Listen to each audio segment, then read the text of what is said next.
Abra sua Bíblia comigo em Ageu, capítulo 1. Ageu é um daqueles livros que você tem que ir devagarzinho, senão você pula, você passa. Apenas 2 capítulos, tem que ler com atenção e você pode ler tranquilamente. Se você ainda não leu nenhum livro da Bíblia essa semana, você pode terminar a quarta-feira, aliás, tendo lido um livro inteirinho. Eu vou te ajudar, nós vamos ler quase a metade aqui, de uma vez só, porque são 2 capítulos. É um estímulo para a gente, não é? São 2 capítulos, a gente lê livros de um capítulo só, você fala assim, li um capítulo hoje na hora do almoço, li um livro inteiro da Bíblia na hora do almoço, não é para dar uma estimulada, uma empurrada para você. Você não precisa começar tentando ler todos os salmos num dia só. Mas você pode começar lendo Ageu, por exemplo, o livro de Tito, né? Fácil, tranquilo, uma leitura bem rápida, com bastante atenção, com uma caneta para grifar, você vai tirar bastante proveito. O texto diz assim, Ageu capítulo 1. Aliás, deixa eu pegar a caneta aqui em mãos, que eu vou passando para quem está em casa. O subtítulo de Ageu que nós colocamos é Prioridades, uma questão de fidelidade. A fidelidade a Deus nos leva a priorizar aquilo que é mais importante. E quando nós somos fiéis a Deus, quem ocupa o primeiro lugar? Deus.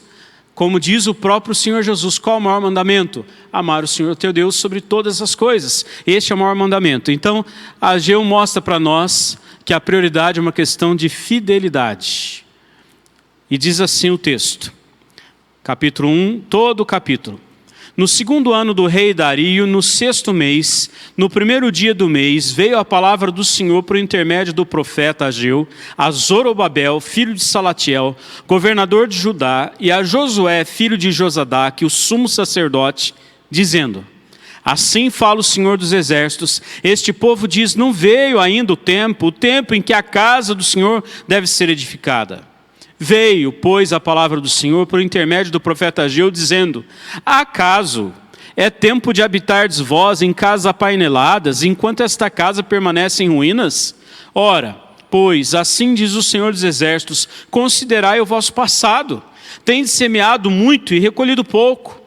Comeis, mas não chega para fartar-vos. Bebeis, mas não dá para saciar-vos. Vestivos, mas ninguém se aquece. E o que recebe salário, recebe para pô-lo num saquetel furado. Assim diz o Senhor dos Exércitos: considerai o vosso passado. Subi ao monte, trazei madeira e edificai a casa. Dela me agradarei e serei glorificado, diz o Senhor. Esperastes o muito, e eis que veio a ser pouco. E esse pouco, quando o trouxestes para casa, eu com um assopro dissipei. Por quê? Diz o Senhor dos Exércitos: por causa da minha casa, que permanece em ruínas, ao passo que cada um de vós corre por causa de sua própria casa. Por isso, o céu sobre vós retém o seu orvalho, e a terra os seus frutos. Fiz vir a seca sobre a terra e sobre os montes, sobre o cereal, sobre o vinho, sobre o azeite, e sobre o que a terra produz, como também sobre os homens, sobre os animais e sobre todo o trabalho das mãos. Então Zorobabel, filho de Salatiel, e Josué, filho de Josadaque, o sumo sacerdote, e todo o resto do povo, atenderam a voz do Senhor seu Deus e às palavras do profeta Ageu, as quais o Senhor seu Deus o tinha mandado dizer, e o povo temeu diante do Senhor. Então Ageu, o enviado do Senhor, falou ao povo segundo a mensagem do Senhor, dizendo: eu sou convosco, diz o Senhor. O Senhor despertou o espírito de Zorobabel, filho de Salatiel, governador de Judá, e o espírito de Josué, filho de Josadaque, o sumo sacerdote, e o espírito do resto de todo o povo. Eles vieram e se puseram ao trabalho na casa do Senhor dos Exércitos, seu Deus, ao 24º dia do 6º mês. Para entender esse texto, o capítulo 2, depois a gente vai ver, né, mas o capítulo 2 ele começa a apontar para o futuro, coisas que viriam ainda, mas aqui é uma palavra para o tempo em que eles estavam vivendo. O título de Ageu significa festivo, ou minha festa, que é o significado do nome de Ageu. Não há consenso acerca do porquê do nome, mas muitos autores entendem que pode ser porque ele tenha nascido numa data festiva, numa data de celebração do povo judeu, alguma festa. Mas o que é certo é que o nome dele tem tudo a ver com o seu ministério.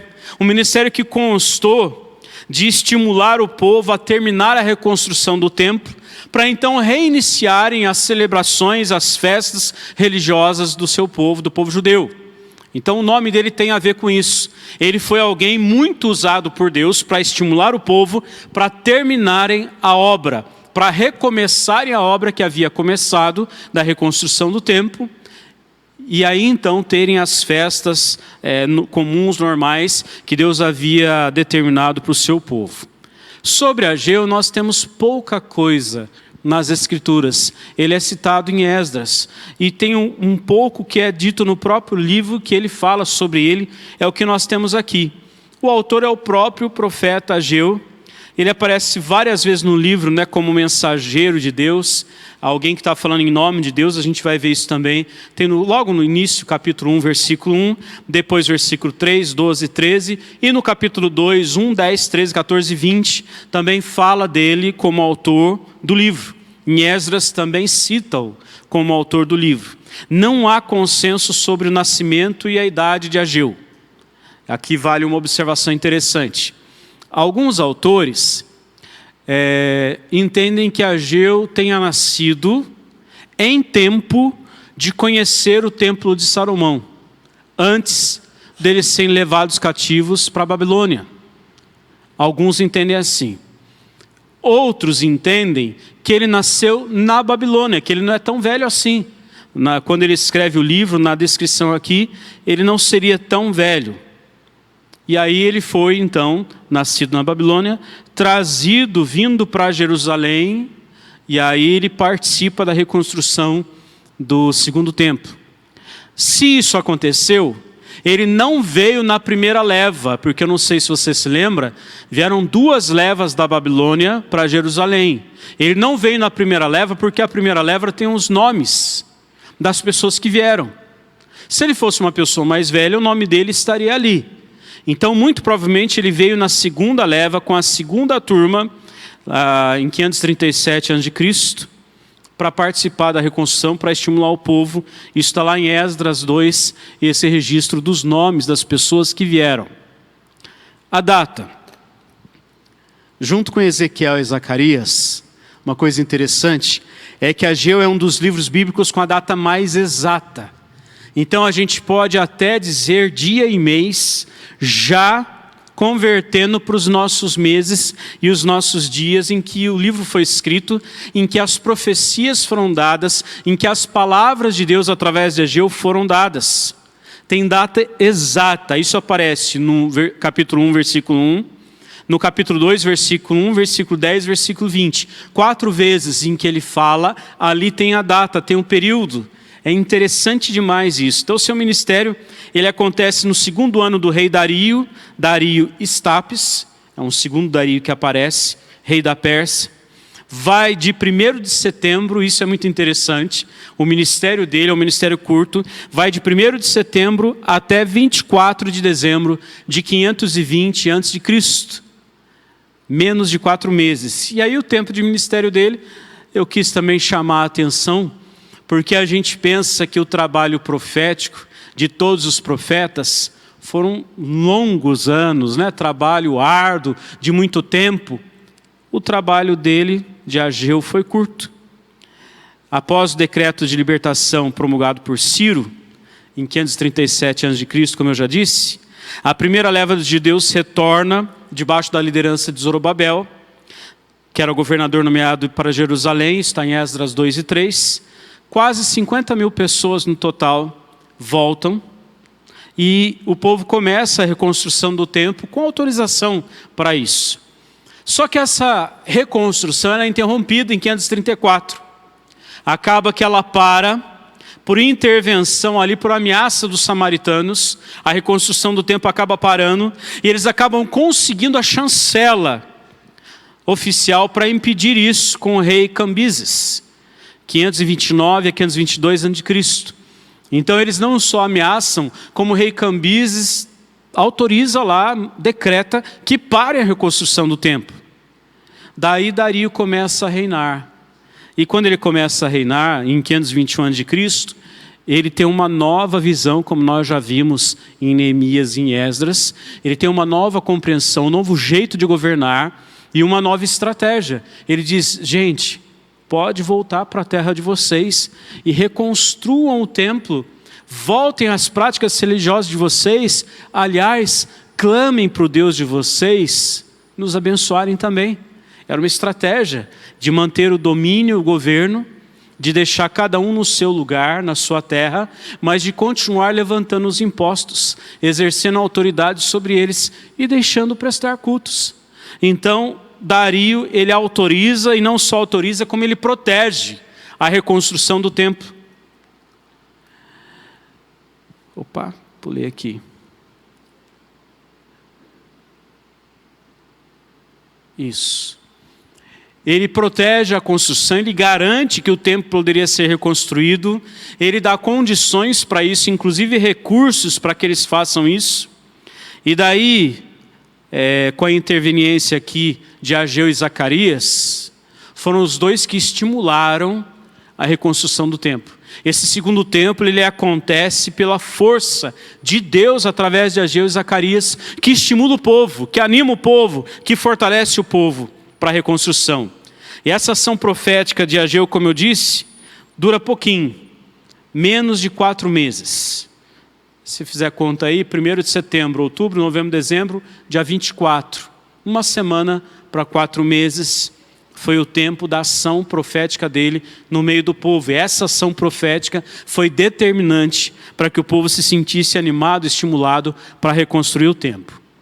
Objetivo e tema do livro. O objetivo é fazer com que os líderes e que o povo continuassem a reconstrução do templo destruído. Mais para frente eu vou falar sobre isso com mais calma. Mas o que aconteceu? Eles haviam recomeçado, precisaram parar, e essa parada foi um desânimo total. E nesse desânimo total, 14 anos se passaram, e cada um foi cuidar da sua vida. Cada um foi construir a sua casa, cada um foi cuidar das suas coisas, da sua plantação, e deixou de lá o templo do Senhor. Interessante explicar aqui. Quando a gente diz que deixou de lado o templo do Senhor, é importante frisar que era o lugar onde Deus se manifestava, e onde Deus falava com eles, onde Deus havia dito que estaria com eles. Era ali o lugar da manifestação e da palavra de Deus. E quando eles menosprezam o templo, eles estão menosprezando a Deus, o próprio Deus. Eles estão deixando Deus de lado e cuidando da sua própria vida, das suas próprias coisas. Amarás o Senhor teu Deus sobre todas as coisas. Mateus 6,33, o que Jesus diz? Buscai, pois, em primeiro lugar, o reino de Deus e a sua justiça, e as demais coisas vos serão acrescentadas. O povo deixou isso tudo, foi cuidar da sua vida e deixou o templo de lado. O que acontece? A reconstrução, aliás, o fato de deixar o templo de lado era uma consequência, um resultado da negligência com a obra do Senhor. Eles haviam deixado o próprio Deus de lado. A reconstrução no templo reflete o arrependimento pela indiferença para com a glória de Deus. Eles se arrependem de terem abandonado a Deus, deixado a Deus, andarem diferente a Deus, e ir reconstruir o templo reflete isso. Que eles voltam a valorizar a Deus, a palavra de Deus, a presença de Deus.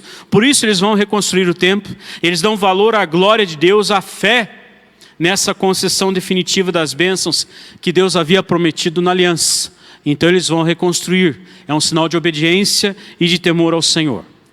Bom, esse próximo tópico aqui, Ageu e Sofonias, eu vou falar de Ageu e Sofonias e depois de Ageu e Zacarias. É importante a gente ligar, porque Ageu está intimamente ligado com o livro anterior e com o próximo livro.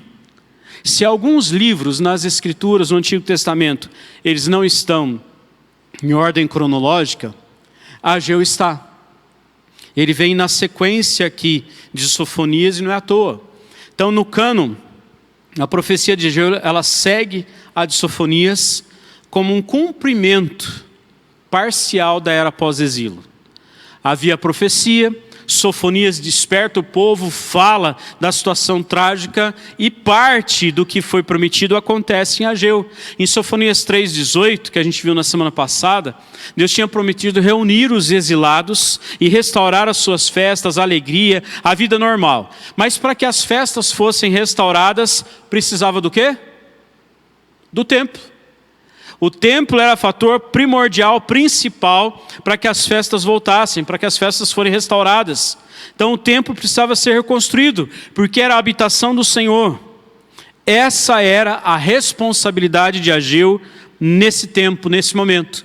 Ele aparece na história com essa responsabilidade. E aqui no capítulo 2, versículos 6, 7, e depois no 22, Ageu ele ressalta que antes do cumprimento final da profecia de Sofonias, o Senhor ainda vai abalar céu e terra e todas as nações. Está no capítulo 2 o registro dessas palavras. Ageu ele lembra a todos que a grande prosperidade dos tempos messiânicos ainda estava no futuro. E ainda está no futuro. A grande prosperidade dos tempos messiânicos ainda está no futuro. Mas ele diz que a boa mão do Senhor estaria sobre eles. E Deus derramaria grandes bênçãos sobre eles a partir da obediência. A obediência era um meio de receber grandes bênçãos de Deus. Sofonias 3,8 revela uma mensagem completamente catastrófica para alertar todas as nações sobre esse iminente julgamento do Senhor. Por outro lado, Ageu ele tinha uma mensagem já encorajadora, da presença imediata do Senhor para abençoar aqueles que participassem da reconstrução do templo e observassem a execução dos propósitos de Deus naquele tempo. Ou seja, trazendo para nós, existem bênçãos de Deus para nós que dizem respeito à eternidade, mas existem bênçãos de Deus para nós para hoje, aqueles que vivem debaixo da palavra dele e vivem em obediência. Agora Ageu e Zacarias apontando para frente, porque Zacarias e Ageu eles profetizaram no mesmo tempo, no tempo que o povo precisava de um novo desafio. Aquele povo desanimado, precisava de um novo desafio para terminarem o templo. Eu não sei se você conheceu ou conhece alguma igreja que levou anos e anos para fazer uma reforma, para construir um templo. Eu conheço. E não porque fosse grande demais e dispendioso demais, mas porque no meio do caminho, uma história muito parecida, porque no meio do caminho algo aconteceu que eles não puderam continuar a obra. E aí o tempo vai passando, as pessoas não têm mais ânimo para participarem, para reconstruir, para participar do final da obra. Uma vez eu brinquei, depois eu fui pensar, falei, olha, essa brincadeira é muito verdade. Não tem nada mais permanente do que uma coisa que eu faço provisoriamente em casa quando eu mudo. Porque eu já precisei mudar algumas vezes de casa, e quando a gente muda e faz um provisório ali, gente, aquilo vira até o dia que a gente mudar de casa de novo. Então sempre que a gente muda, eu procuro terminar tudo, fazer tudo, instalar tudo, resolver todos os problemas naqueles dias. Porque a partir do momento que a gente põe aquela fitinha para cobrir aquele espaço lá, aquele buraco, entrando e saindo, a fitinha está lá. Ela perde a cola, mas continua lá, né, meio pendurada. Qualquer coisa que a gente faz provisório, a gente dá um jeitinho, né, e a gente mora num país onde a gente diz que dá jeito para tudo, né? Então a gente faz uma gambiarra, todo mundo é mestre de gambiarra, aquilo fica. Isso serve de exemplo. O povo entendeu aquela pausa, como quase uma pausa definitiva.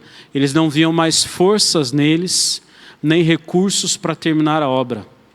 E aí Deus levanta Ageu e Zacarias para estimularem o povo.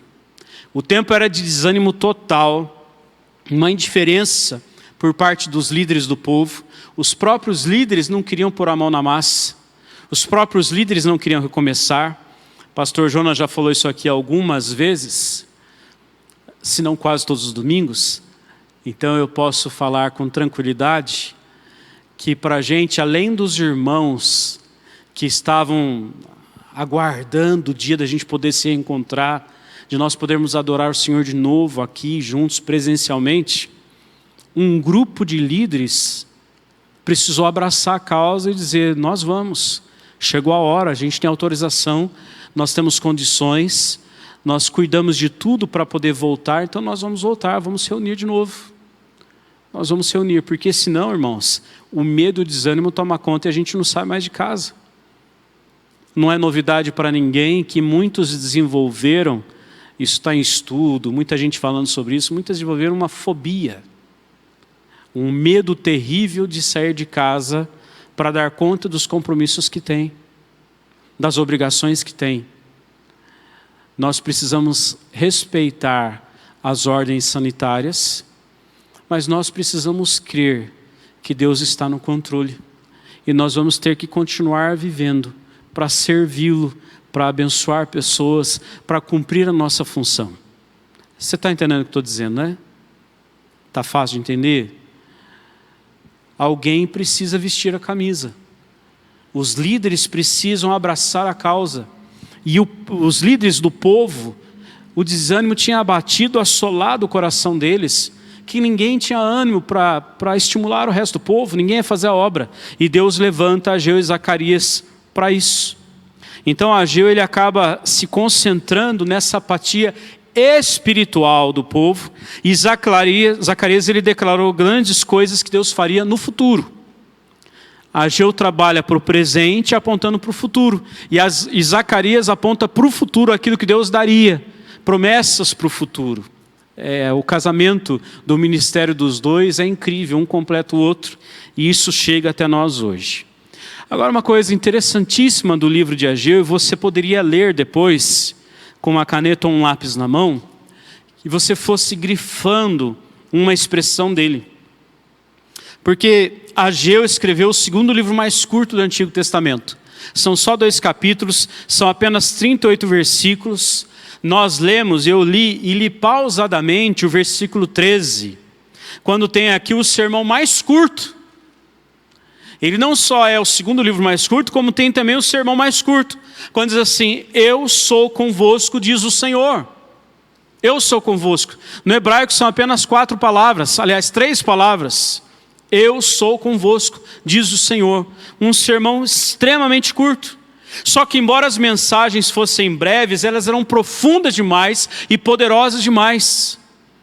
Eu gosto de gente, acho que você também gosta, de gente que não fala tanto, mas quando fala, não que eu gosto de gente que fale pouco, deixa eu deixar claro isso aqui, mas tem gente que a gente observa e fala assim, a pessoa é mais, tem o hábito de ser mais quieto, mais silencioso, mas quando fala, você fala, puxa, o pouco que falou valeu, o tudo que não falou antes. Ageu. É profundo, é marcante, é poderoso o que ele diz. Por quê? Porque o poder das suas palavras tinha uma ligação total, estavam totalmente relacionadas com a autoria de quem proferia. Ele diz, assim diz o Senhor.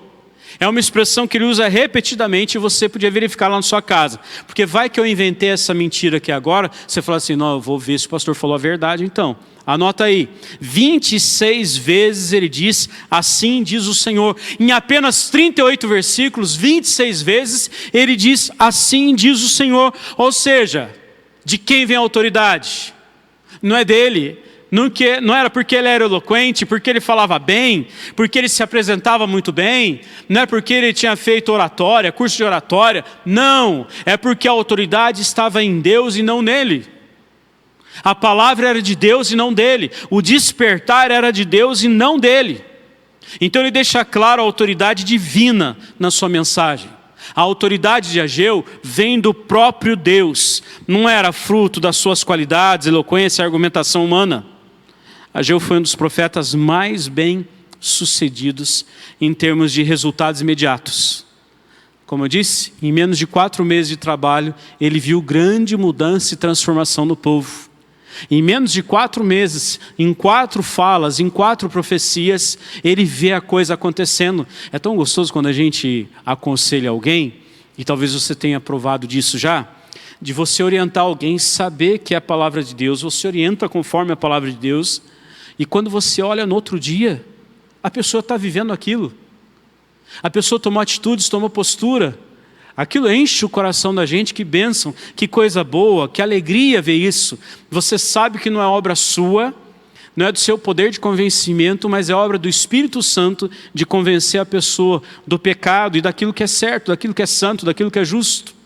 E Deus pode fazer isso, e Deus fez isso através de Ageu na vida do seu povo. Um ponto interessante aqui, no capítulo 1, e eu reservei dentre alguns pontos esse para a gente conversar. Daria para a gente conversar versículo por versículo aqui em algumas semanas e tirar muito proveito. Mas Ageu fala de uma coisa interessante que é sobre a prosperidade econômica. Ele condiciona a prosperidade econômica, ou melhor, ele diz para o povo que, olha, se vocês obedecerem, vocês serão prósperos. Como que a gente puxa isso para os nossos dias e como que a gente interpreta isso à luz de toda a Escritura? Olha, vocês estão juntando, vocês estão plantando, estão colhendo e não dá nada. Vocês guardam dinheiro num saquetel furado, numa bolsa furada, numa sacola furada. Vocês andam com a pasta de vocês, põem o dinheiro ali e é como se tivesse furado. O dinheiro não rende. Já ouviu alguém falar isso, não já? Sobrou mês, faltou dinheiro. Você já ouviu esse tipo de fala, não já? Já ouviu alguém dizer, eu não sei o que acontece. A gente trabalha, a gente produz, entra o dinheiro, mas eu não sei para onde vai. Quantas pessoas eu já ouvi? Gente que tinha boas entradas, bons recursos, mas a saída era muito maior. O problema é que não sabe para onde foi. Era o que acontecia com o povo. E Ageu chama a atenção deles. 3 profetas relacionaram a prosperidade econômica com a obediência. Joel 2,18, Ageu 1, de 6 a 11 que nós lemos, e Malaquias 3,10. Alguns versículos, inclusive, usados muito na hora da gente entregar nossos dízimos e ofertas. Obediência e prosperidade econômica. Pausa. Você já passou aperto? Você conhece gente fiel a Deus e que passa aperto? Eu conheço. Uma mão não dá, 2 não dá. Vamos juntar todas as nossas.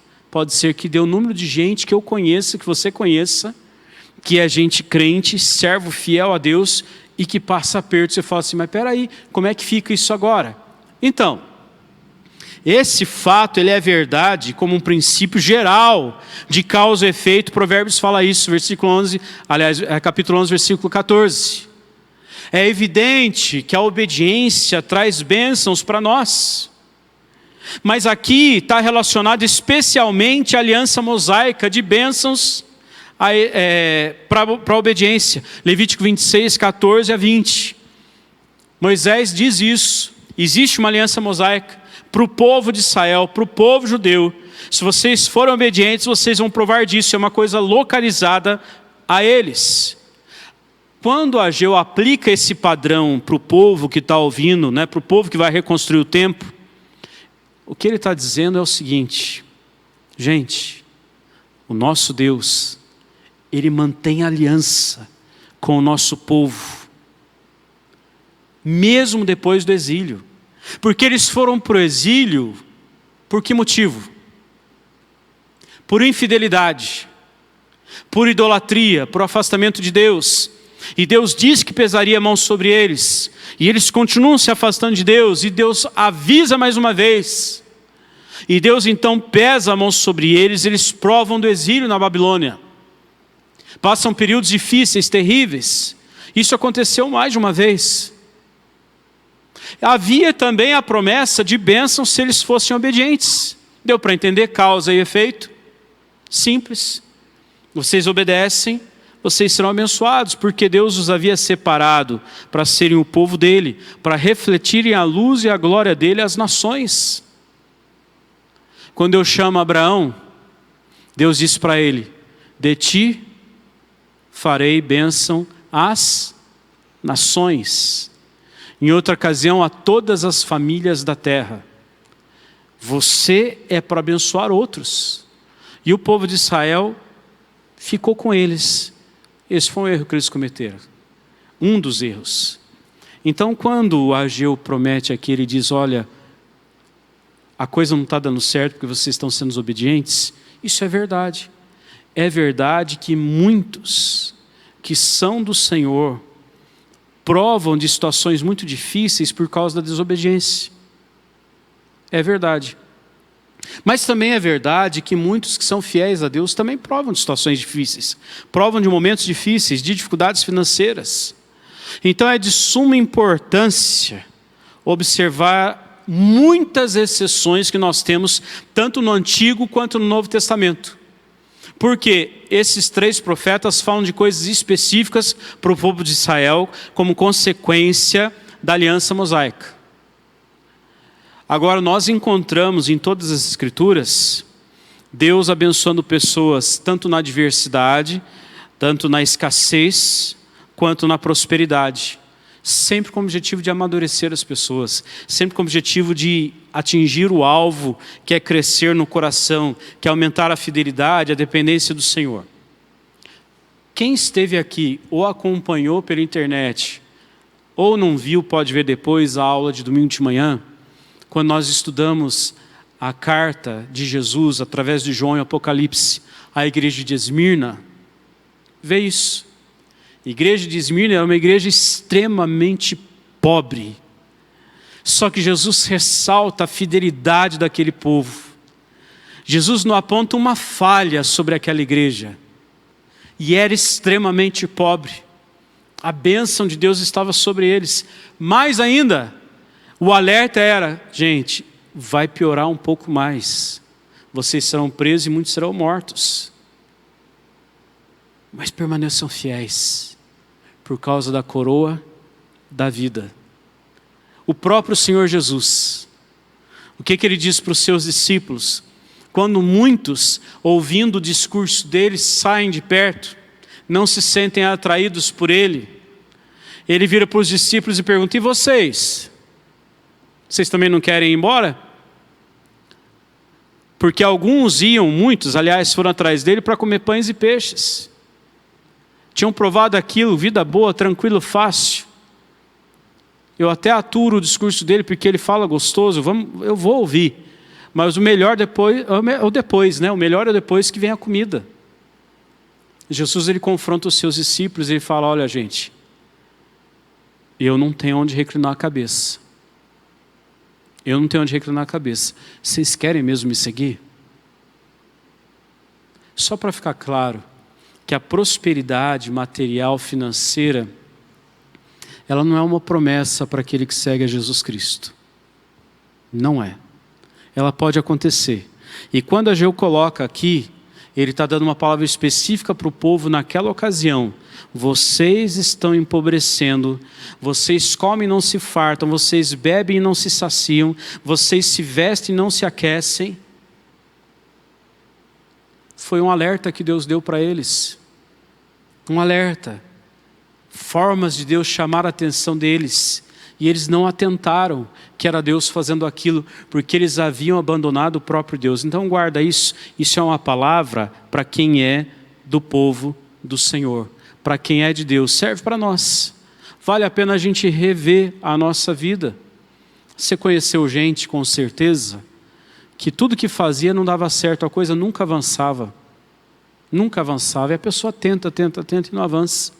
E você olha e você sabe o que tem de errado. As pessoas em volta sabem o que tem de errado, mas a própria pessoa não sabe.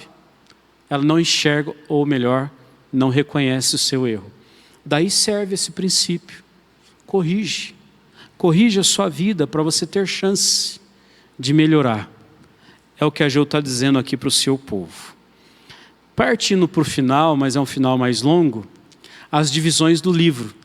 O livro ele pode ser dividido nos 4 discursos, nas 4 profecias do profeta Ageu. Primeiro um chamado para agir, capítulo 1, de 1 a 15. Depois uma palavra de encorajamento, capítulo 2, de 1 a 9. Depois a confirmação da bênção, capítulo 2, 10 a 19. E por fim, a restauração do reino da linhagem de Davi, que chega até nós na pessoa do Senhor Jesus Cristo, capítulo 2, 20 a 23. Eu dei uma resumida boa aqui, para a gente conversar sobre cada ponto. Primeiro um chamado para agir, dos versículos 1 a 15 do capítulo 1. Ageu ele desafia os seus ouvintes, e talvez o versículo central do livro, um dos versículos principais, seja o versículo 4. Você podia ler comigo para participar? Vamos lá?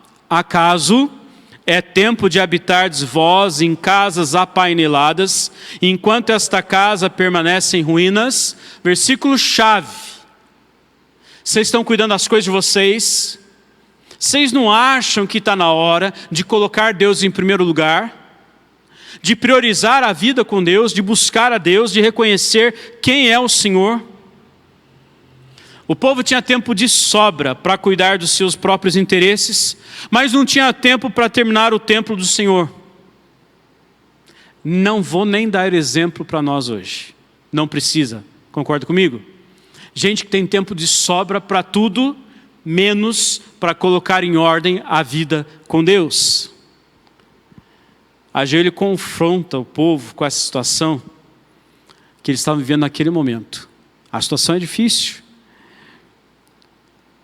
Os campos produziam, mas as colheitas eram minguadas, era pouco, muito pouco. A sua bebida e comida não satisfaziam, as roupas não mantinham aquecidos, os salários desapareciam rápido demais. Por quê? Porque o povo tinha deixado que a casa de Deus continuasse em ruínas, lembrando que a casa de Deus era sinônimo da presença de Deus, eles haviam abandonado o próprio Deus. A casa de Deus estava em ruínas enquanto eles faziam uma coisa aqui, outra ali, buscando suas próprias ambições. Primeiro eu vou acertar a minha vida, depois eu me acerto com Deus. Se você nunca ouviu isso, eu já. E aí, com isso, a pessoa está dizendo que Deus não faz parte da vida dela. Eu vou acertar a minha vida. Primeiro vou acertar as questões de trabalho, de sustento, família, casa. Depois a minha vida com Deus. Ou a pessoa diz assim, a minha vida espiritual. Não entendeu que Deus primeiro. Aliás, Deus em tudo, em todo tempo, em cada área, em cada situação. O desafio inicial de Ageu acabou mobilizando o povo. E naquele mesmo mês que ele deu a palavra vindo de Deus, o trabalho no templo já tinha sido recomeçado, retomado, no mesmo mês. E Ageu estava ali presente, garantindo que Deus também estaria com eles. Deus está aqui, Deus vai trabalhar com a gente. O segundo ponto, segunda divisão, é uma palavra de encorajamento. Capítulo 2, versículos 1 a 9. Cerca de um mês depois do início do trabalho no templo, Ageu ele apresentou um outro desafio, e esse é muito interessante. Ele pediu para os anciãos de Judá, para aqueles mais velhos, que comparassem o estado do templo atual com a aparência do templo de Salomão, o primeiro templo. Porque os irmãos mais velhos, os habitantes mais velhos, olhavam a reconstrução daquele templo. Interessante que o segundo templo, ele ficou maior, ele era maior que o primeiro. Mas ele não chegava nem aos pés da suntuosidade, da beleza do templo de Salomão. Não tinha nada que se comparasse com o templo de Salomão. A aparência era muito diferente. E aí aqueles que tinham visto o primeiro, foram tomados por um grande desânimo. Não vai ter nada parecido com aquilo. Gente, entre nós aqui, eu me considero novo. Tem uma moçada que não concorda muito comigo, né? Em casa, os meus filhos já dão risada quando eu falo que eu me considero novo. Mas há muito tempo, de vez em quando eu penso e quase falo, ô tempo bom, hein? aquele tempo. Tem gente que fica preso ao passado e aí não vive o presente, não desfruta o presente, não vive melhor do que a gente tem agora. Essa é uma luta na vida do ministério pastoral, é aproveitar as coisas que Deus está fazendo agora, nesse tempo. É se alegrar com Deus com o que acontece agora, não com o que foi no passado. Ainda que as experiências que eu tenha tido no passado, na vida ministerial e principalmente na vida pessoal, tenham sido muito boas e marcantes, e me trouxeram até aqui, esse é o melhor tempo. Eu esperava que você falasse amém. Eu concordo com isso, esse é o melhor tempo que Deus tem para mim, é esse agora. E eu falo isso com o coração explodindo de alegria. Porque esse é o melhor tempo, é o tempo que Deus determinou para a minha vida e para a sua vida hoje, agora. Nós aqui, nesse tempo, nós aqui. Não aquele grupo do começo do ano, de 170, 250 pessoas. Não que eu não queira isso, mas esse é o tempo perfeito para você e para mim. Nós estamos no lugar que Deus determinou que nós estivéssemos hoje. Você pode dizer um amém. Eu creio nisso, é isso mesmo. Eu concordo com isso.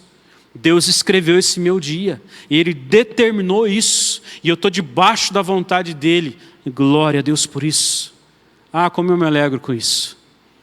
É verdade que eu tenho saudade de muita coisa do passado. Mas viver o hoje com o Senhor cobre o que foi. E é isso que a Ageu vem para lançar o desafio para aquelas pessoas mais velhas, os anciãos, os líderes, as autoridades. Ele diz, olha, é óbvio que nós não temos a mesma pompa e a mesma riqueza do templo de Salomão. Mas ele vem e faz uma promessa maravilhosa. Quando nós inaugurarmos o templo, depois que ele for reconstruído, ainda que ele não seja tão bonito quanto já foi, ele vai ter uma coisa diferente. A glória do Senhor estará aqui. Ele vai se manifestar. Nós vamos perceber a presença dele. Ele está dizendo isso. Ele estará aqui. Continue a obra. Continue a obra. Não parem.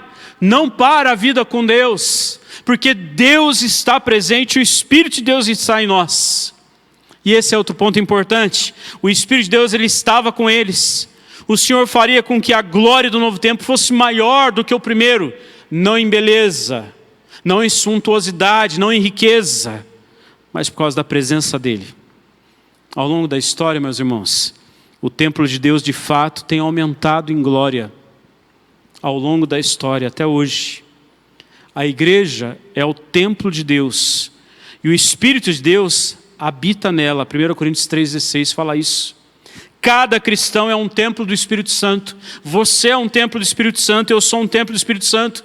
1 Coríntios 6, 19, 20. E quando o Senhor restabelecer o seu reino eterno, Ele mesmo será o seu templo. Nós vamos habitar nele, nós vamos desfrutar desse templo eterno. Essa promessa começa em Ageu, passa por nós e aponta para a eternidade. Glória a Deus por isso. A presença eterna, poderosa e transformadora do Senhor na nossa vida. A profecia, o terceiro ponto aqui, a terceira divisão, é a confirmação da bênção nos versículos 10 a 19 do capítulo 2. Porque 2 meses depois das palavras de encorajamento que Ageu traz, ele questiona os sacerdotes sobre as leis a respeito de coisas puras e coisas impuras. Está no capítulo 2 que você vai ler na sua casa depois. Ele começa a falar sobre coisas puras e impuras. Havia já essa determinação entre os sacerdotes que Deus havia dado.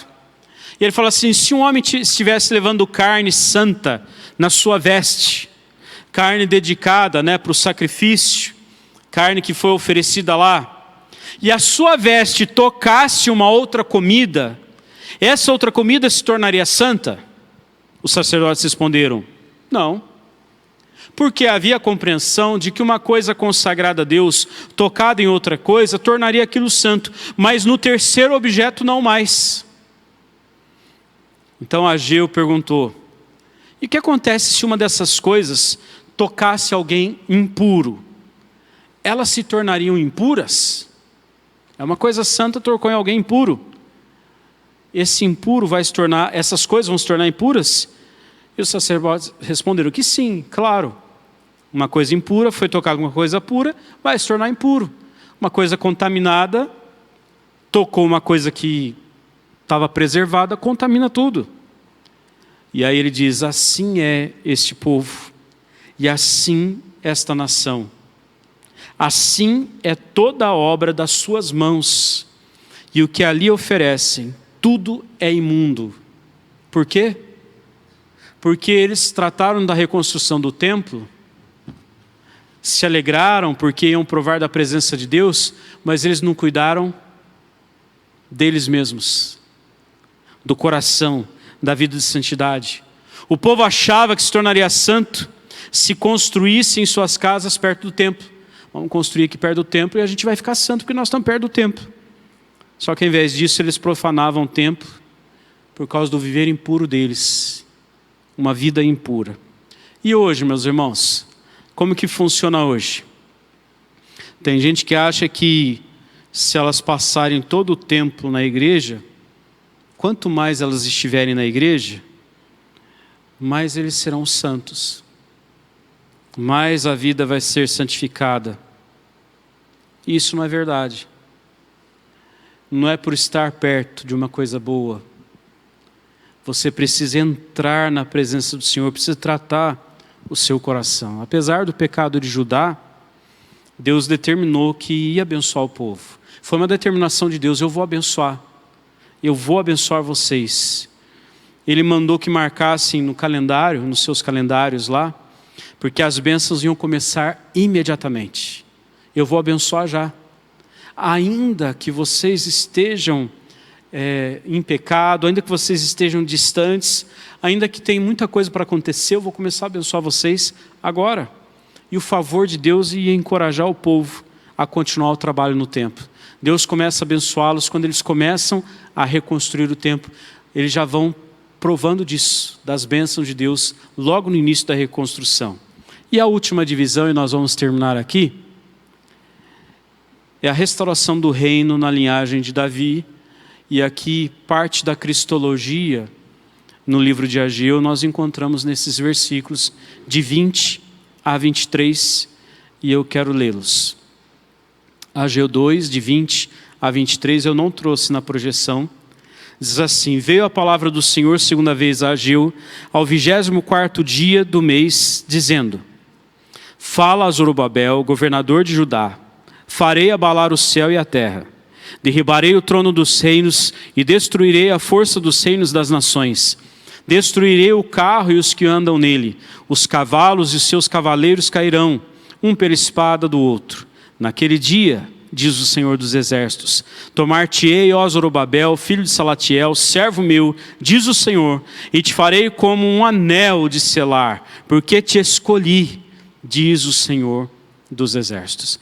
Ageu, ele descreve um pouco mais dos planos de Deus para o futuro para o povo de Israel, futuro que chega até nós hoje. Deus ia derrubar reinos e exaltar o seu povo. Zorobabel, um descendente de Davi, da família de Davi. Zorobabel teve um avô que foi um péssimo rei, fez mal para o povo.